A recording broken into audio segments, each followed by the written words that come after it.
तो हाय दोस्तों, नमस्कार। JR बिहार चैनल में आप लोगों का स्वागत है। तो जैसा कि मैं बता दूं, खेसारी लाल यादव यानी कि ट्रेंडिंग स्टार, भोजपुरी के ट्रेंडिंग स्टार का भोजपुरी सॉन्ग बहुत जल्द आप लोगों के बीच आने वाला है। तो मैं ये भी बता दूं, छठ सॉन्ग में आप लोगों ने बहुत सारा प्यार दिया। उनका 4-5 गाना जो कि ट्रेंडिंग में चल रहा था, आज तक अभी तक ट्रेंडिंग में चल ही रहा।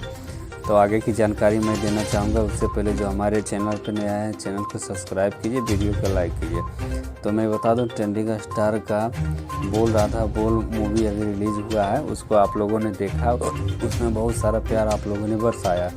तो उसी तरह से ट्रेंडिंग सिंगर का एक नया सॉन्ग आने वाला, जिसका म्यूजिक आप लोगों ने सुना, उस गाने को गाएँ खेसारी लाल यादव, शिल्पी राज। गाना का क्या बोल है उसका नेक्स्ट वीडियो में मैं आप लोगों को जानकारी दूंगा, है ना।